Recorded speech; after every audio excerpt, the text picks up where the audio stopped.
Okay, so yeah, I saw the intro wasn't really coming well from my side, but anyway, to all of you who've just joined in, my apologies. And hello, greetings, good afternoon, good evening, good morning, wherever you may be in the world. And today we will be doing a preview for today's matches for game week 4 of the UEFA Europa League. I'll be joined by a couple of esteemed guests who will be talking to me about Arsenal and Manchester United's games and also providing some predictions for the remaining games and maybe talking a little about them just as and when they play. We do seem to have a large number of games which will be starting at 5:45 or a quarter to 6 UK time. So we might have to make sure that we finish all of them or just do a little preview as much of them as much as we can. But of course, we're focusing mainly on the Arsenal-Manchester United games. So thanks for coming along and we welcome you all. And I know that there are some guests we're here today. Who are here today? Let me bring one in. Oris, dear boy, the Manchester United fan. How are you, son? I'm all good, man. I'm all good. How are you, Marnie? Yeah, can't complain, can't complain. And do we have another guest in here? Yeah, we do. Oh, no, this one. Flair Fly. Hello. Okay. Flair Fly Arsenal. How are you, mate? I'm good, thanks. What about you? Yeah, can't complain, can't complain. So it's Thursday. The big clubs play Tuesday and Wednesday nights. We play Thursday because we're Shy. Yep. But we make the best of what we have. So, ready to start, gentlemen? Yes, I am. Okay. So, I am going to now share the screen from the BBC because it will sort of give an idea of what we are expecting. Now, we're going to start with the Arsenal away game at the Aspmyra Stadium up in the Arctic region of Norway, where we'll be taking on Bodo Glimt in our return game. We beat Bodo Glimt 3-0 at the Emirates. Should have been an easy enough win, but perhaps what was frustrating is that we brought in a lot of regulars on the bench, and we even brought off a few regulars from the bench. I would say that we had a decent first half, but in the second half we sort of flattered to deceive and had to bring them on. But it is what it is. So, team news for this one is that Arsenal have left Brazil striker Gabriel Jesus out of the squad for the Europa League game.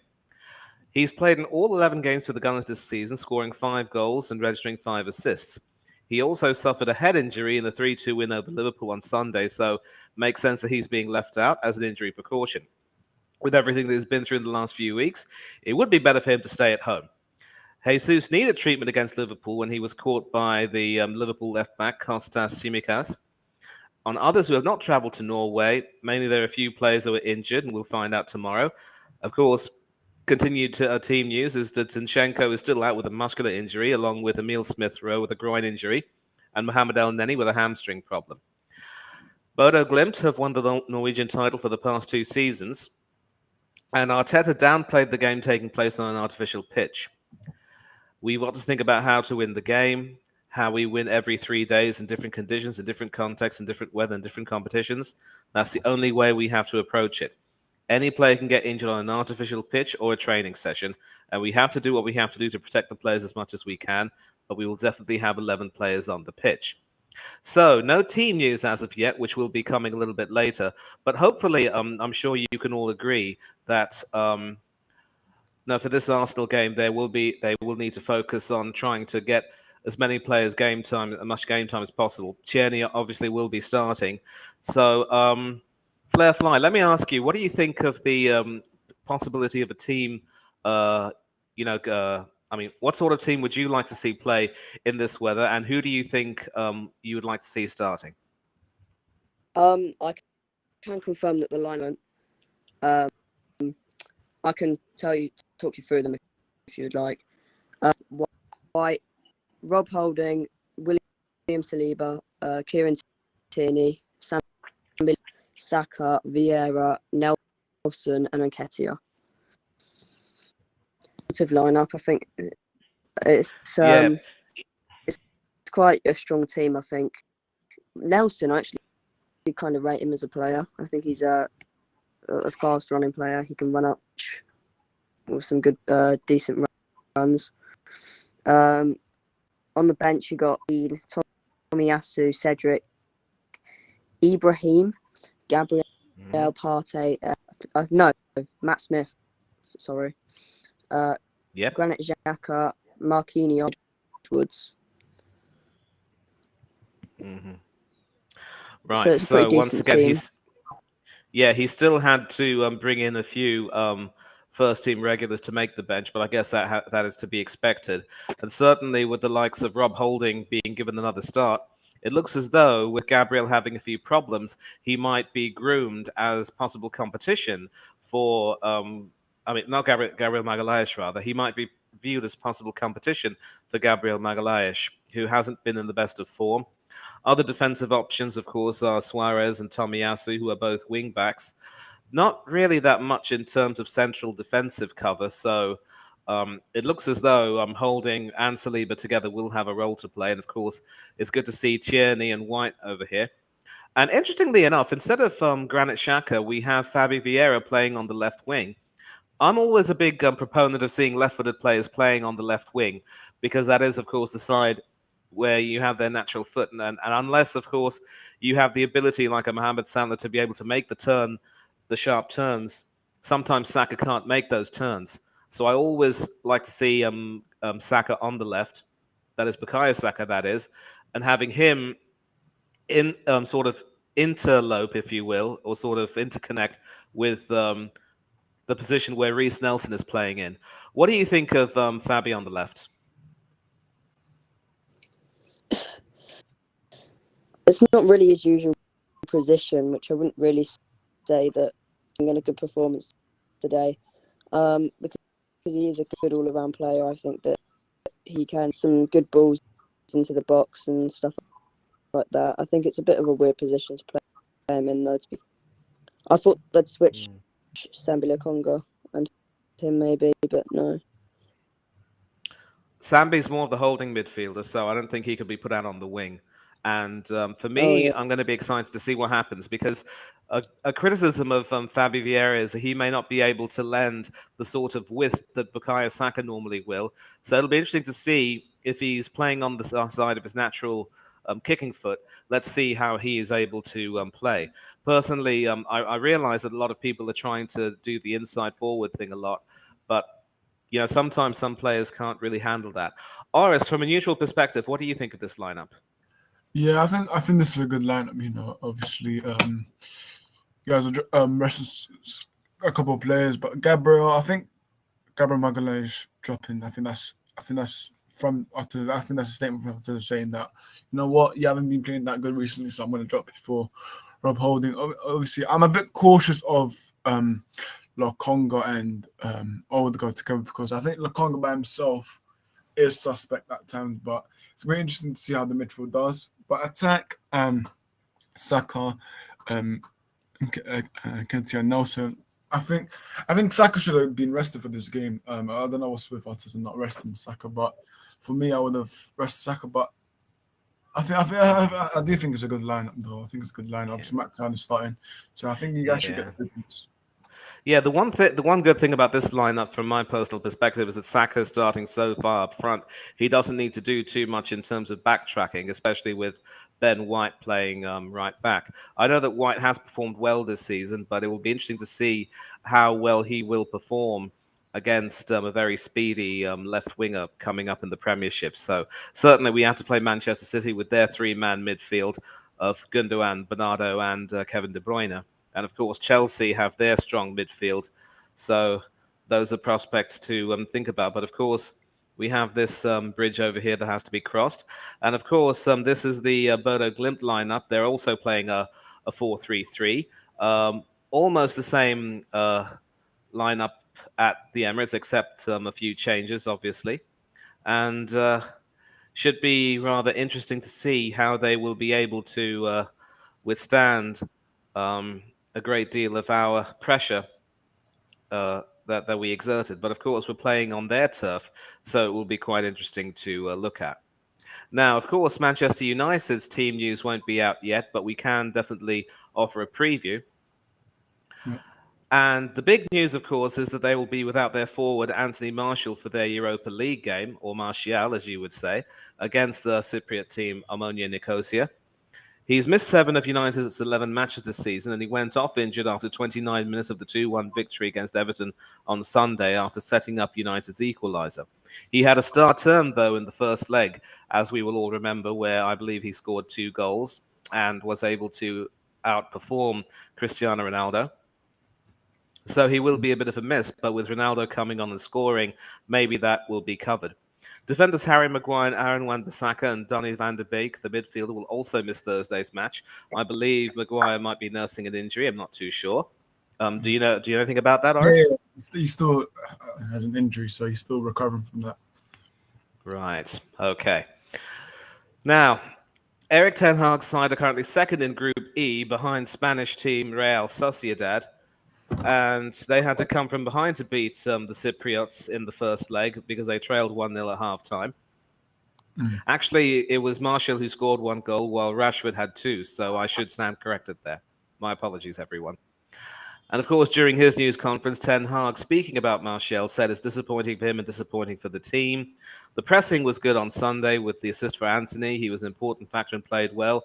I want every player to be available, and it's sometimes disappointing when they're not available, especially with all the games coming up.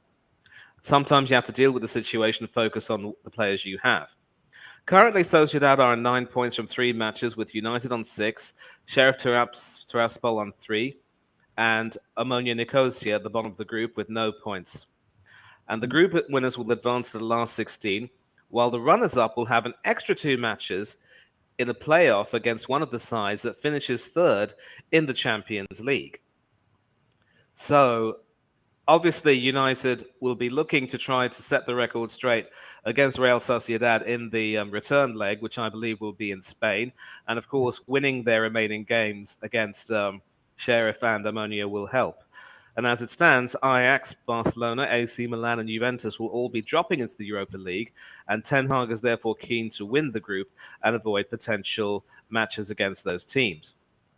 It's always important to get the number 1 in the group. Now, I want to speak to you, Orest. Obviously, we don't have the team news from United, but clearly, in stark contrast to the league form for the most part after the first 2 matches where you've played 7 games and won 6, only losing that Manchester derby. So I believe your record would be played 9, won 6, lost 3 in the league, where you've at least shown a bit of consistency. The Europa League form has been a little bit choppy in some respects, and it's been difficult for you guys to get into the game. Do you have any reasons? Do you believe that that's down to the team selection or the team chemistry, or what would you say is the problem? For me, I do think team selection is a bit of a problem for me. I mean, I know a lot of United fans asked for Casemiro to start, Malacia to start, Shaw to start. But for me, I think the chemistry will take time. The team chemistry will take time because this is a process. Players have to get used to the system. But for me, I wouldn't be too concerned right now because I know this is a process that will take some time. But for me, you've got to ask some questions to know with the team selections, like playing players when they don't deserve to play. But hopefully tonight he rotates because I've seen his record with Ajax. He didn't rotate a lot with Ajax. So for me, he has to change it now and rotate because he has to understand that we have a lot of fixtures this month and he has to rotate players for these games especially. So for me, I do think, as I said, I think team selection is an issue for me for a bit. But for me, it's all about building a team, building a chemistry. But that will take time. But for me, Ten Hag, I've got no problems with him. But for me, he's got to start listening to what United fans have to say because it's important that he does rotate because we're going to get a lot of injuries. So for me, rotating and for me, team selection, he has to start getting it right for me. Simple as that. And of course, obviously, with Tiraspol and Nicosia fighting it amongst themselves to finish third in the group, it really is conceivably between United and Sociedad. And what I see from the group is that United do need to improve on Sociedad's results and make sure that they beat them in Spain for good measure. So as much as you talk about rotating players, there will the Sociedad game, in my opinion, will be the crunch game, which will decide who finishes first. And I definitely wouldn't want to see a situation where you face a Champions League reject to end up surviving in the group. So obviously that will come into it. And of course, De Gea is the only player to have played every single minute of every game this season. But there are two reserve goalkeepers now in Dubravka and Heaton. I know you probably don't rate Heaton that much, and Dubravka coming in was a bit of a surprise for you. Would you at least like to see Dubravka maybe getting a start against the Cypriots? Of course, I want him to start, and I would like to see the ref getting his debut today. I think United fans would want that, and now is the right time. But for me, I'm going to say this: if the Bravka doesn't start tonight, I just think it just shows that it wasn't a Ten Hag signing for me. But the Bravka, he's got to be starting games, Eric Ten Hag, man. If you're buying a goalkeeper and you think that he's good enough to play, he has to get game time, man. I just don't understand. So for me, I'd like to see him start tonight against Omonia. Yeah, well, I'm pretty certain that he will get the EFL Cup and the FA Cup, at least mostly to himself. And of course, with Tom Heaton, he knows his role as the experienced third goalkeeper. Let me get a neutral point of view. Flair Fly, what would you think of Manchester United? I mean, are you impressed? I'm probably not the best question to ask, but what do you think of their league form and their Europa League form, and where do you think their problems lie? I think that midfield area is not bad this season, but I think Samiro on maybe could make it a little bit better. Good form apparently on Manchester United. So, but I don't know. I that one chance to see how he would perform over McTominay. I think that get to see who is the better player and decide who gets that start and that beginning in that. I think if Manchester United they want to succeed this season like that and all competitions, then they're going to have to start showing more consistency as well. Yeah, agreed. And obviously, like I was mentioning, that aside from the first two games in the Manchester derby, City have been grinding out wins, and of course they beat Arsenal at Old Trafford, which in what I would call a tactical masterclass from Eric Ten Hag. And also, despite our domination, United did win the big moments. And this question will be put to both of you. Orest, I'll get with you first. Yep. Ten Hag seems determined by come hell or high water to play his favoured 4-2-3-1 formation. Casemiro came into the team against Everton, and after a somewhat shaky start, he recovered brilliantly and went on to win the Man of the Match award. Now, you both have spoken about. I mean, you've spoken, Norris, about the need to rotate some players. And in a game like this, who would you like to see starting as your two defensive midfielders behind the back four, in front of the back four? For me, I would like to see Casemiro and Fred for me. Casemiro for me against Everton, obviously after that mistake that he did, he was superb for me. I think he made the most tackles. It was a great early. So for me, I would like to see Casemiro and Fred because you've seen in Brazil that they play well together, and I would want to see that. But I just think Ten Hag needs to put Eriksen on the bench because for me he's played way enough games for me, and I think Eriksen needs some game off for me because we need to save some players for the Newcastle game that we have on the weekend. So for me, I would actually like to see Casemiro and Fred together tonight. Yeah, you mentioned the Newcastle game on the weekend, so it therefore would make sense to give Dubravka a start because, he would be ineligible for that game under the terms of his loan agreement, I would imagine. Yeah. Right. Yeah, so for Fred and Casemiro for you, but I also wouldn't want to see Casemiro being tied out because it does seem to me that given the proven quality of both Eriksen and Casemiro, they could very well be your first choice defensive holding midfielders going forward. Yeah, 100%. I do understand your point, Manny, about Preston, Casemiro, but for me, what Tenor will do, I think he will play McTominay because McTominay is actually suspended for the Newcastle game, so he might give him a chance tonight, McTominay. So we could see McFred back, we could see McTominay and Ericsson, but it's what Tenor wants to do really. But he might play McTominay. I personally would prefer to see McTominay and Fred because, I mean, we all know that the Cypriots gave you a tough game on their home turf, but they're coming to Old Trafford, so it shouldn't be much of a problem. From a neutral perspective, Flair Fly, who would your two holding midfielders be? I'll probably go with I think that, as you said, that more like resting and stuff like that, and I think the team just needs to two roles that they're not really a problem. I wouldn't say in the team, but they're two roles that need rotation, and I think the rotation. Yeah. Okay. So hopefully, I mean, that problem will be, dealt with fairly well. And yeah, so I mean, that's obviously a question which will be answered when the team news is given out. And of course, that game will be at 8 p.m. UK time, so there'll be a lot of time for speculation. Now, you can all see these games. Among some other interesting matchups, we've got Betis and Roma, Manuel Pellegrini against Jose Mourinho, two perhaps old school managers who might be coming to the twilight of their managerial careers, who've won quite a lot of trophies, a lot of recognition.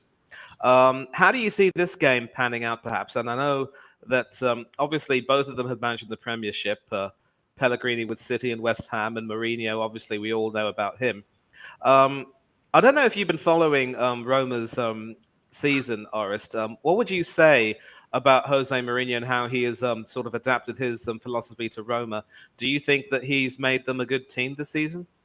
I'd say so. I would say so because Mourinho, you can't underestimate Mourinho because he did win Roma the Conference League last season, so they're sixth. Roma is sixth in Serie A, not too bad.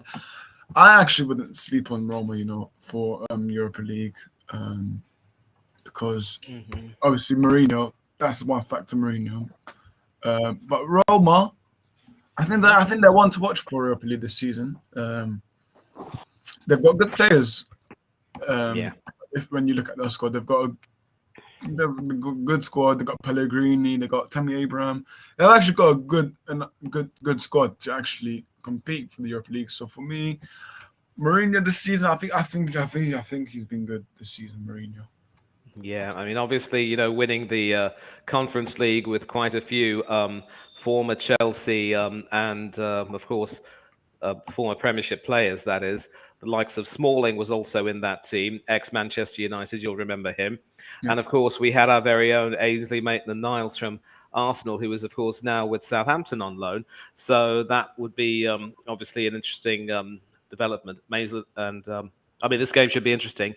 But Betis also, last season, they won the Spanish Cup or the Copa del Rey, and our very own Hector Bellerin, Flair Fly, played a part in that before deciding to move to Barcelona, where sadly he's now injured. So, and of course, their team could also end up dropping into the Europa League. In fact, it's more than likely that they will because they have a poor head-to-head record against Inter Milan, and even if they win their last two games, I believe head-to-head record and goal difference will come into play.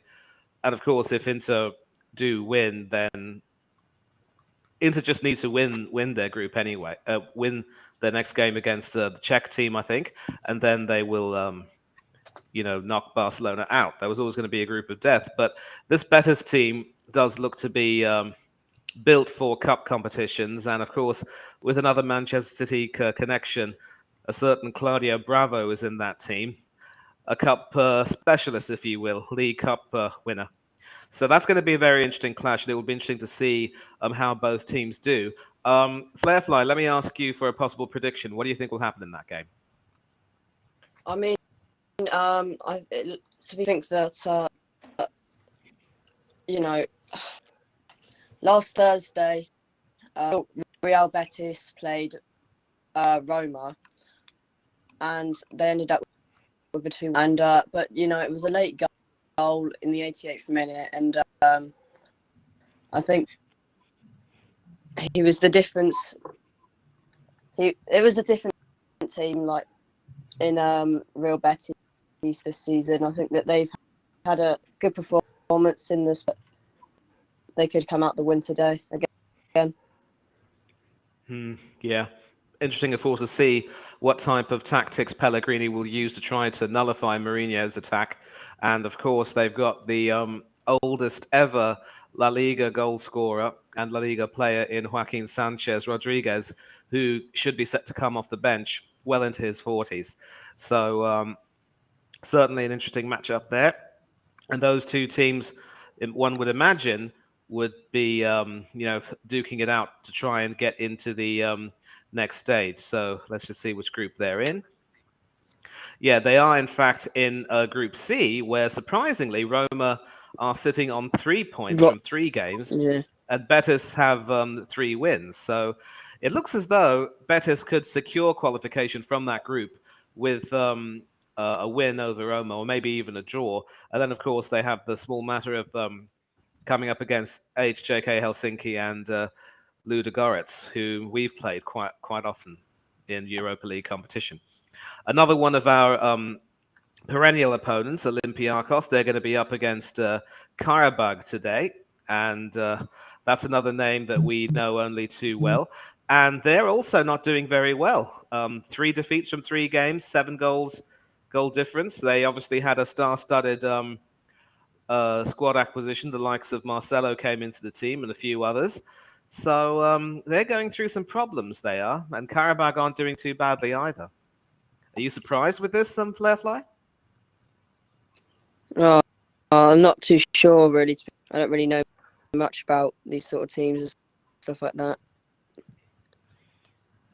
Oris, what would you say? What was the question again? Yeah, because we're taking a look at Group G, where Olympiacos are bottom, and they will have an almighty struggle to qualify for the next stage of the Europa League, and they might not even make it. But, as Arsenal fans, both Flarefly and I will remember how we came up against them and how they were our bogey team in 2020. That was immediately after Arteta joined, I remember. And they'd normally be a decent team in these cup competitions, but they've been struggling. So... And Karabag haven't been doing too badly either. Yeah. So I wonder if knowing what you... Yeah? Go ahead. So just read out this comment for you. I hope Barca go down to the absolute joke of a club, lose to Inter, while Chelsea, who lost out on battles to Barcelona, beat Milan rivals AC Milan. But yeah, I think for Olympiacos, I don't think they'll qualify, man. They'll probably lose tonight.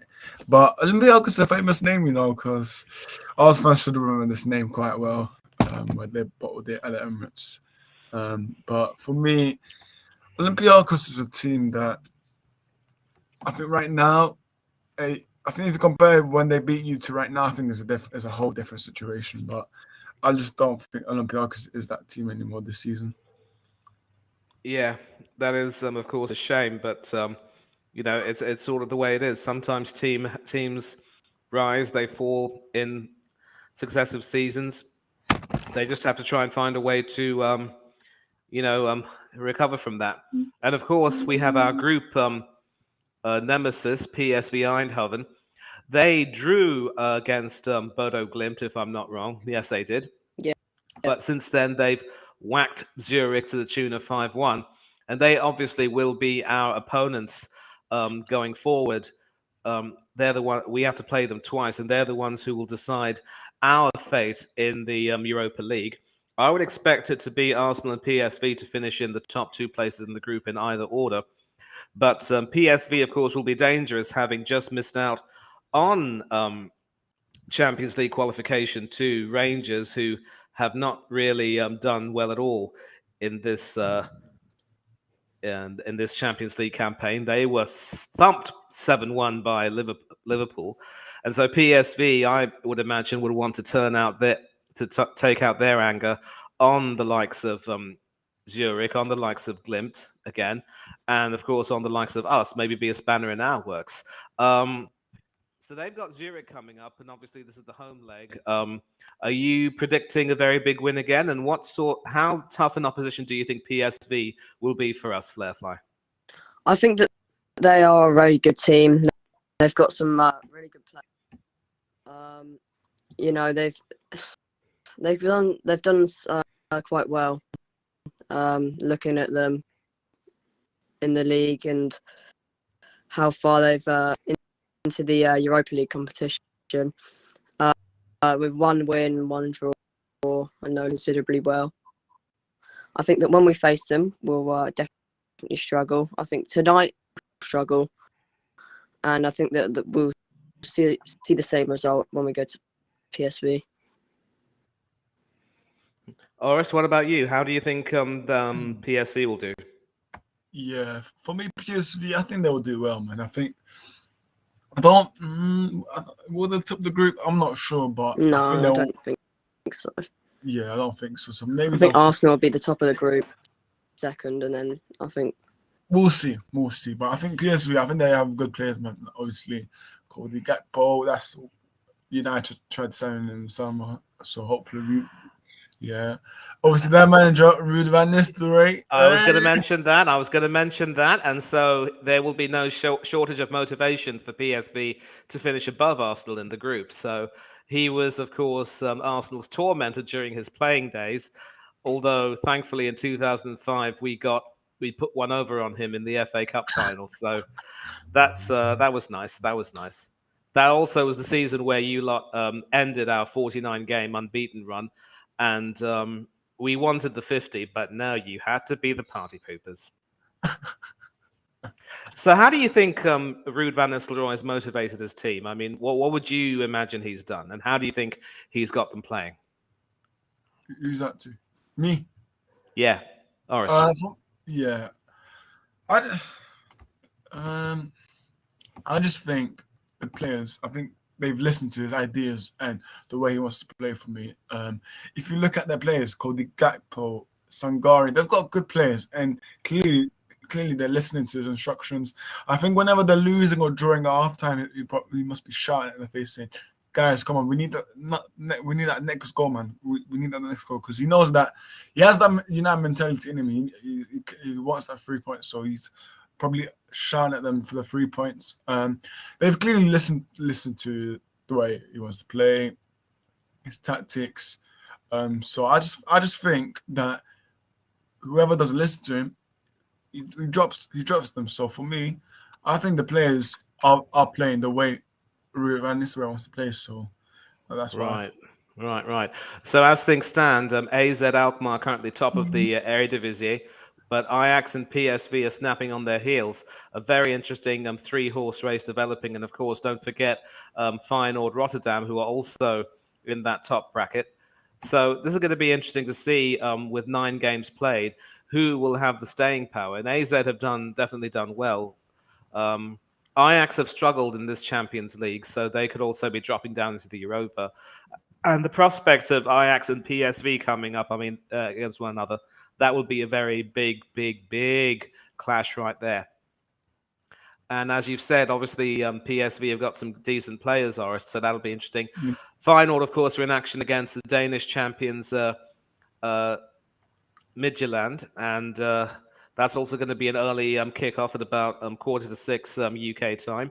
It's rather inconvenient in many ways how all of these games are so early, but it is what it is. The nice thing is that with there being no clash between Arsenal and Manchester United, potentially we could end up enjoying a great deal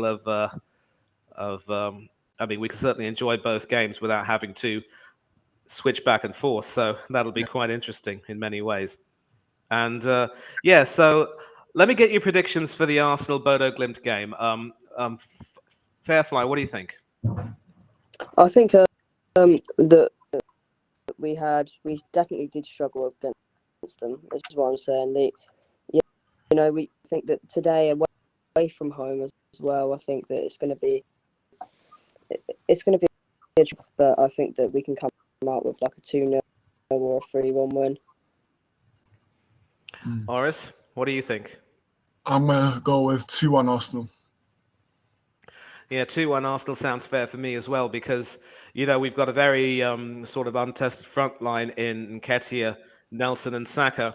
Nketiah has, of course, scored twice in both of the games he's played in the Europa League. And a lot of people are saying that he's done enough to justify his contract. But obviously, fans who are still angry at him being given that big contract and the number 14 shirt will expect more from him. And of course, they'll be playing up in the Arctic, which will be very cold. It will be very interesting to see how they will adapt, artificial pitch and all that. Should be a 2-1 game because we have more than enough quality, but it will not be easy. If we struggled a bit at the Emirates, I shudder to think how we'll struggle against this team in the Arctic. And what about United and Nicosia? What about your predictions, Arist? I'm gonna go with. I think United will win. I think we'll win 3-0. Should be a comfortable win, but if we struggle, then that is embarrassing for me. I think Ten Hag knows that it's a point, 3 points today. We need to be top of the group. Obviously, we've got Sociedad away soon, so we need to win today's game. Mm-hmm. Right. Certainly, a few players for the Cypriot team include the ex-US international Mix Diskirud, who played in the opening leg in Cyprus. Flair Fly, what do you think about United and Nicosia? I think that Manchester United, of course, can come out with. They struggled in their first fixture, and it was a very, very close win, close shave for Manchester United. So I think that they can possibly I'd say about 2-0, 3-0. 2-0 for me, definitely, because, I mean, the least we can expect is that United will keep a clean sheet, and they should be able to score at least 2 goals and try and hold them off comfortably because the home leg is at Old Trafford. Obviously, an away leg, you would expect a bit of struggle. And of course, they Manny, lost. You lost. Yeah? I've got to go now, mate. Not a problem, not a problem. In fact, we might be ending the stream very soon anyway, so thank you for joining in, Flair Fly. But No just before problem. you go, let me give you an opportunity to shout out your socials and go ahead, just tell us where we can find you on YouTube. So flair.fly Arsenal on Instagram, flair.flam on Instagram also, and Flair Family on YouTube.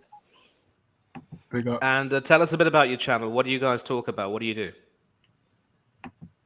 So on the YouTube channel, Flair Family on Instagram, and we're just like a community that shares your posts on our channel, and we've got a whole community together and just talk about like the fixtures and stuff like that on our YouTube channel and prospects. So hopefully we can get that sorted. That's beautiful. That's beautiful. I will look to check you out sometime soon, but I'm glad to be in contact with you. And so if you have to leave, you're welcome to leave. Thanks a lot for joining in, Thank you. Flairfly. And Thanks for having me. mate. See ya. You're welcome.